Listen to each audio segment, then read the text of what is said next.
so I'm going to do something that I've never done before. Councilman Heenan, can you take this for a second?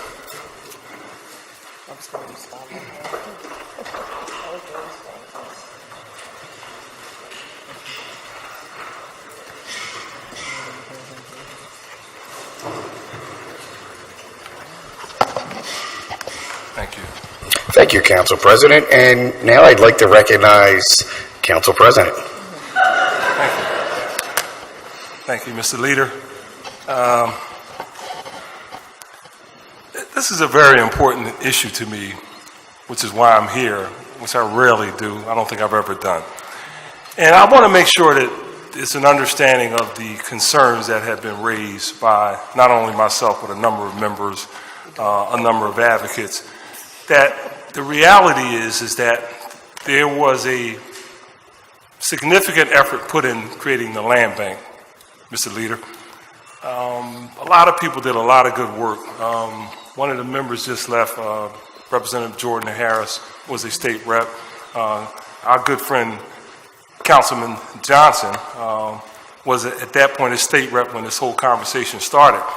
And the simple reality is that we were optimistic about the likelihood that we finally had a tool that would be put in a position where we had a balanced, an opportunity to have a balanced and an economically diverse strategy for rebuilding our neighborhoods, particularly those neighborhoods of quote-unquote choice where there were increasing values.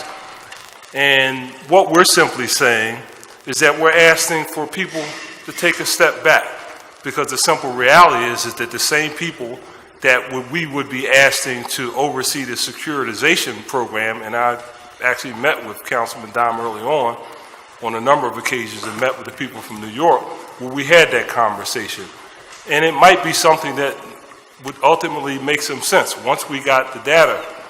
But the simple reality is that if people in the government don't adhere to the commitments that were made, those same people who, frankly speaking, committed to doing a land bank strategy, we actually just introduced on behalf of the administration, Fair Housing Act and some of the other things related to that. If they decide not to adhere or simply ignore the request of the land bank and the council members, then it doesn't matter, because those same people will ignore and not adhere to the recommendations that were made by those same council members.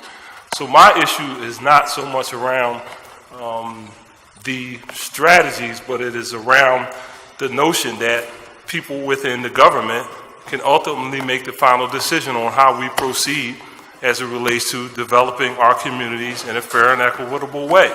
So my concern is, one, obviously we have to make sure that the data is correct, but number two, we have to have a commitment to participate and participate in earnest, not simply say at a table that we're okay, but at the end of the day, because we have the ability to proceed without any sign off or without any check and balance from the City Council of Philadelphia, we're just going to sell them.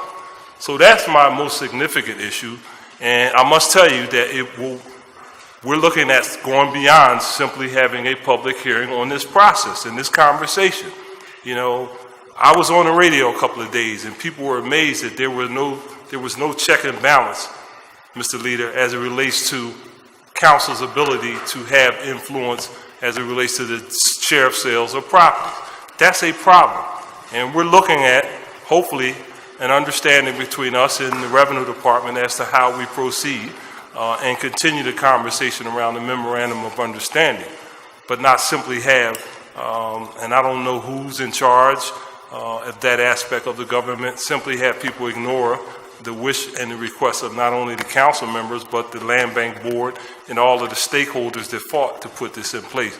So that is my issue, and I'm hoping that throughout the public hearing process and probably some additional measures that we will look at, that we can get on the same page, as I said earlier, to a reporter, and we can move towards truly being the neighborhood mayor, as Mayor Kinney has referenced, and I believe in him and believe in his commitment to doing that, and the neighborhood council, but more importantly, the neighborhood bureaucracy, and so we sometimes call them the B team, because they be here when we get elected, and they be here when we get unelected, or we retire.